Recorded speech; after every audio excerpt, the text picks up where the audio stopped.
हिमाचल में 21 सितंबर से खिलेगी धूप, भूस्खलन से 517 सड़कें बंद, केंद्र ने दी 198 करोड़ की राहत राशि। हिमाचल प्रदेश में मानसून अपने अंतिम दौर में है, लेकिन बारिश और भूस्खलन से जनजीवन अब भी प्रभावित है। मौसम विभाग के अनुसार 21 सितंबर से राज्य के मध्यवर्ती और पहाड़ी इलाकों में धूप खिलनी शुरू हो जाएगी, जिससे लोगों को भारी वर्षा से राहत मिलेगी।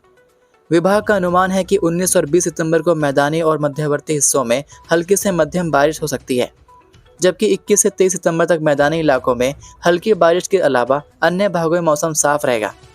महीने के अंत तक मानसून के प्रदेश से विदा होने की संभावना है। बीते 24 घंटों में बिलासपुर, बंगाणा और कसौली में 40-40 मिलीमीटर, नैना देवी में 30 मिलीमीटर, जबकि पंडोह, मंडी और पालमपुर में 20-20 मिलीमीटर बारिश दर्ज की गई।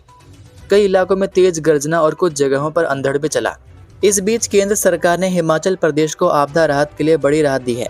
वित्त मंत्रालय ने 15वें वित्त आयोग की सिफारिशों के आधार पर राज्य आपदा प्रतिक्रिया कोष की दूसरी किस्त के रूप में हिमाचल को 198.88 करोड़ रुपए जारी किए। भारतीय रिजर्व बैंक को यह राशि तत्काल राज्य सरकार के खाते में जमा करने के निर्देश दिए गए हैं। इस वित्तीय सहायता से राज्य सरकार को राहत और पुनर्वास कार्यों को गति देने में मदद मिलेगी। लगातार बारिश और आपदाओं से जूझ रहे हिमाचल के लिए यह केंद्र की ओर से बड़ी राहत मानी जा रही है। केंद्रीय कर्मचारियों के लिए बड़ी खबर, मोदी सरकार ने पेंशन से जुड़े नियम में किया बड़ा बदलाव। केंद्र सरकार ने अपने कर्मचारियों को एक नई और राहत भरी सौगात दी है। पेंशन और पेंशनर्स वेलफेयर विभाग ने सीसीएस नियम 2025 को अधिसूचित कर दिया है। नए प्रावधानों के लागू होने के बाद अब उन कर्मचारियों को भी लाभ मिलेगा जो 20 साल की सेवा पूरी करने के बाद स्वैच्छिक सेवानिवृत्ति यानी वीआरएस लेना चाहते हैं।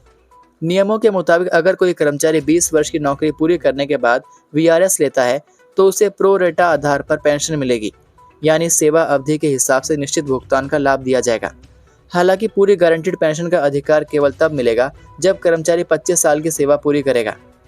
कार्मिक, लोक शिकायत और पेंशन मंत्रालय ने जानकारी दी कि यूनिफाइड पेंशन स्कीम के तहत यह बदलाव किया गया है। इसमें कहा गया है कि अगर कोई कर्मचारी 20 साल पूरी करने के बाद वीआरएस चुनता है तो उसके सेवा वर्षों को 25 से विभाजित करके पेंशन तय होगी। इस तरह उन्हें अनुपातिक आधार पर लाभ मिलेगा। धर्मपुर त्रासदी की माता के गुर ने पहले ही कर दी थी भविष्यवाणी, लोगों ने हल्के में ली। हिमाचल प्रदेश में लगातार बढ़ रही प्राकृतिक आपदाओं ने एक बार फिर लोगों को सोचने पर मजबूर कर दिया है कि क्या हम कहीं अपनी परंपराओं और देवी देवताओं की चेतावनियों को नजरअंदाज कर रहे हैं। धर्मपुर में 15 सितंबर की रात आई भीषण बाढ़ ने पूरे क्षेत्र को तहस नहस कर दिया। इस आपदा के बाद स्थानीय लोग जून महीने में हुए बाकर साजे मेले की उस भविष्यवाणी को याद कर सहम गए हैं, जिसमें शीतला माता के गुर ने चेताया था कि यदि मर्यादाओं का पालन न किया गया तो धर्मपुर में महाप्रलय आएगी, जिससे मैं भी नहीं बचा पाऊंगी। उस समय अधिकांश लोगों ने इसे केवल आस्था और धार्मिक परंपरा का हिस्सा मानकर हल्के में लिया, लेकिन जब बाढ़ ने भारी तबाही मचाई, घरों और खेतों को बहा ले गई, तो लोगों को लग रहा है कि देवी की कही हुई बातें सच साबित हो रही हैं। आपदा के अगले ही दिन भारी संख्या में श्रद्धालु शीतला माता मंदिर प्रांगण में एकत्र हुए और माता से इस तरह की तबाही रोकने की गुहार लगाई। गुर के माध्यम से माता ने एक बार फिर चेतावनी देते हुए कहा कि मर्यादाओं में रहो, उल्लंघन मत करो। अगर अब भी नहीं सुधरे तो दोबारा अवसर नहीं मिलेगा। स्थानीय लोग इस संदेश को देवी देवताओं की कठोर चेतावनी मान रहे हैं। उनका मानना है कि समाज अपने आचरण और जीवन शैली में जिस तरह की लापरवाहियां कर रहा है, वही प्राकृतिक आपदाओं के रूप में सामने आ रही हैं। डिपो में उपभोक्ताओं को 81 रुपए में मिलेगी उड़द की दाल, चना और मलका दाल के भी जान ले नए रेट। सस्ते राशन के डिपो में 2 महीने बाद उपभोक्ताओं को दालें मिलेंगी। खाद्य नागरिक आपूर्ति विभाग एवं निगम द्वारा दालों की टेंडर प्रक्रिया के बाद गोदामों में दालें पहुंचना शुरू हो गई हैं। वहीं गोदामों से ये दालें डिपो तक पहुंचेंगी और उपभोक्ताओं को इस महीने दालें उपलब्ध होंगी। बाजारों में दालों के दाम बढ़ने के बाद डिपो में मिलने वाली दालों के दाम भी बढ़ोतरी हुई है, लेकिन बाजारों के दरों से ये डिपो में सस्ती ही मिलेंगी। डिपो में इस महीने एपीएल उपभोक्ताओं को उड़द की दाल 13 रुपये अधिक दाम पर मिलेगी। एपीएल उपभोक्ताओं को यह दाल 81 रुपये में उपलब्ध होगी। वहीं एनएफएसए को 76 रुपये और टैक्स पेयर को 101 रुपये में मिलेगी। इस तरह दाल चना के एपीएल उपभोक्ताओं को 11 रुपये अधिक देने होंगे। एपीएल को दाल चना 77, एनएफएसए 72 और टैक्स पेयर उपभोक्ताओं को 97 रुपये में मिलेगी। इसके अलावा मलका दाल एपीएल उपभोक्ता को 71 रुपये में मिलेगी। इससे पहले एपीएल उपभोक्ता को 66 रुपये में मिली थी। एनएफएसए को 66 और टैक्स पेयर को 91 रुपये में मिलेगी। रिज मैदान पर इस दिन होगा पूर्व सीएम स्वर्गीय वीरभद्र सिंह की प्रतिमा का अनावरण। प्रियंका के साथ सोनिया गांधी भी हो सकती हैं शामिल। हिमाचल प्रदेश के पूर्व मुख्यमंत्री स्वर्गीय राजा वीरभद्र सिंह की प्रतिमा का अनावरण आगामी 13 अक्टूबर को शिमला के ऐतिहासिक रिज मैदान में किया जाएगा। कांग्रेस उच्च कमान की सहमति तथा प्रदेश नेतृत्व के परामर्श से यह आयोजन 13 अक्टूबर के लिए पुनर्निर्धारित किया गया है।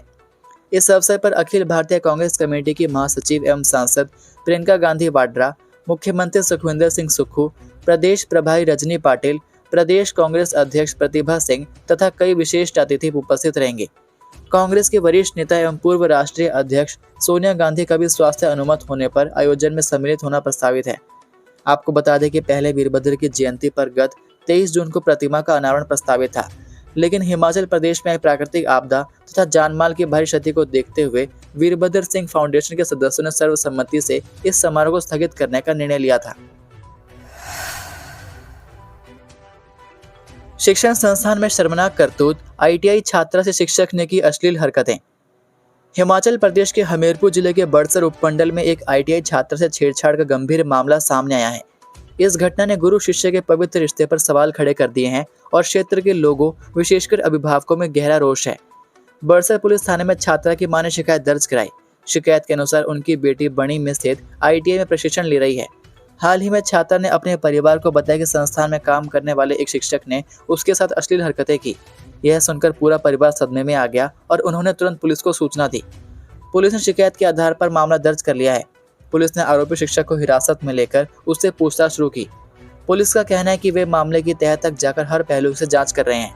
इस जांच के तहत आरोपी से पूछताछ के अलावा संस्थान के अन्य छात्रों और स्टाफ सदस्यों के बयान भी दर्ज किए जाएंगे ताकि सच्चाई सामने आ सके। इस घटना की जानकारी मिलते ही ITI के अन्य छात्र छात्राएं और उनके अभिभावक भी सकते में हैं। वे अपनी बच्चों की सुरक्षा को लेकर चिंतित हैं। अभिभावकों का कहना है कि शिक्षण संस्थानों में बच्चों, खासकर लड़कियों की सुरक्षा सुनिश्चित करना प्रशासन की सबसे बड़ी जिम्मेदारी होनी चाहिए। उन्होंने मांग की है कि दोषी के खिलाफ कड़ी से कड़ी कार्रवाई की जाए ताकि भविष्य में कोई ऐसी हरकत करने की हिम्मत न करे। पुलिस अधिकारी ने बताया कि वे सबूतों के आधार पर आगे की कानूनी कार्रवाई करेंगे। बेटे ने ही कर दी मां की हत्या, प्रेस से सिर पर किया था वार, फिर घड़ी झूठी कहानी, आरोपी गिरफ्तार। थाना भोरंज के तहत बेलग में पूर्व सैनिक की पत्नी सोमलता, उम्र 52 वर्षीय, की हत्या के आरोप उसके बेटे पर लगे हैं। पुलिस की प्रारंभिक जांच में खुलासा हुआ कि आरोपी बेटे ने ही अपनी मां के सिर पर स्त्री से वार किया था। बेटे और मां के बीच नौकरी को लेकर कहासुनी हुई थी। इस दौरान वह तैश में आ गया और मां की हत्या कर दी। आरोपी बेटे को वीरवार को अदालत में पेश किया जाएगा। बीते मंगलवार को यह घटना दोपहर करीब 12:30 बजे की है। घर पर सोमलता और उसका 22 वर्षीय बेटा अभय कुमार दूसरी मंजिल पर खाना खाने गए थे। इस दौरान आरोपी बेटे ने वारदात को अंजाम दे दिया। हत्या के बाद उसने खुद को बचाने का भी प्रयास किया। उसने वारदात की झूठी कहानी गढ़ी। वह काफी देर तक कमरे में रहा। उसके चाचा संजय ने जब उसे आवाज लगाई तो ऊपरी मंजिल से कोई जवाब नहीं मिला। आखिर वह खुद दूसरी मंजिल में गए तो उसकी भाभी खून से लथपथ थी और भतीजा अभय भी अचेत पड़ा हुआ था। महिला को तुरंत सिविल अस्पताल भोरंज में उपचार के लिए पहुंचाया गया। यहां पर महिला को चिकित्सकों ने जांच के बाद मृत घोषित कर दिया। मौके पर पुलिस टीम भी पहुंची और अभय का मेडिकल करवाया गया। उसने पुलिस को दिए बयान में कहा कि खाना खाते वक्त 2 नकाबपोश घर में दाखिल हुए और उसे मादक पदार्थ सुंघाकर बेहोश कर दिया। अभय की यह कहानी घटनास्थल से मेल नहीं खा रही थी। आस पड़ोस के लोगों और परिवार के अन्य सदस्यों ने किसी को आते जाते नहीं देखा और जबरन प्रवेश के भी घर पर कोई सबूत फोरेंसिक टीम को नहीं मिले। वहीं अभय से जब पुलिस ने सवाल किए तो उसने अपना बयान बदल दिया। प्रारंभिक जांच के आधार पर महिला सोमलता के बेटे को हत्या के आरोप में गिरफ्तार किया गया है। मामले में गहनता से छानबीन की जा रही है। मां और बेटे में घरेलू बातों को लेकर विवाद हुआ था। इस दौरान बेटे ने यह भयानक कदम उठा लिया। यह बात SP हमीरपुर भगत सिंह ने कही। आउटसोर्स पर लगे कंप्यूटर शिक्षकों को बड़ी राहत, साल 2016 से होंगे नियमित, हाईकोर्ट ने सुनाया फैसला। हिमाचल प्रदेश हाईकोर्ट ने राज्य के सरकारी स्कूलों में आउटसोर्स के आधार पर नियुक्त कंप्यूटर शिक्षकों को बड़ी राहत प्रदान की है। न्यायाधीश सत्येन वैद ने मनोज कुमार शर्मा व अन्य शिक्षकों की ओर से दायर याचिकाओं को स्वीकारते हुए सरकार को आदेश दिए कि इन शिक्षकों को वर्ष 2016 से नियमित करें, क्योंकि याचिकाएं उसी वर्ष से दायर हुई हैं। कोर्ट ने शिक्षा विभाग को 12 सप्ताह के भीतर संपूर्ण कार्यवाही पूरी करने के आदेश दिए। कोर्ट ने याचिकाकर्ताओं को सभी लाभों का पात्र भी बताया। प्रदेश के स्कूलों में करीब 1300 कंप्यूटर शिक्षक आउटसोर्स के आधार पर नियुक्त हैं। अदालत ने कहा कि याचिकाकर्ता लंबे समय से अपने अधिकारों की लड़ाई लड़ रहे हैं। राज्य सरकार की निष्क्रियता के कारण अदालत को रीट क्षेत्राधिकार का इस्तेमाल करना आवश्यक है। कोर्ट ने मामले से जुड़े तथ्यों और परिस्थितियों को ध्यान में रखते हुए याचिका को स्वीकार किया। मामले के अनुसार याचिकाकर्ता हिमाचल प्रदेश के सरकारी वरिष्ठ माध्यमिक विद्यालयों में 2 दशकों से अधिक समय से कंप्यूटर शिक्षक के रूप में काम कर रहे हैं। उन्हें स्वतंत्र एजेंसियों की ओर से नियोजित किया गया है, जो राज्य सरकार की ओर से समय समय पर स्कूलों में विषय पढ़ाने के लिए नियुक्त किए गए हैं। ये थे आज के मुख्य समाचार। हिमाचल प्रदेश की बड़ी खबरें रोजाना जानने के लिए सब्सक्राइब कीजिए DHP न्यूज़ चैनल को और बेल आइकन पर क्लिक करें, जिससे आपको प्रदेश की बड़ी खबरें हमारे द्वारा मिलती रहें। वीडियो को लाइक और शेयर ज़रूर कीजिए और आप हमारी वीडियो कौन से शहर से देख रहे हैं नीचे कमेंट करके ज़रूर बताइए। वीडियो में अंत तक बने रहने के लिए आपका बहुत बहुत धन्यवाद। जय हिंद, जय भारत, जय हिमाचल।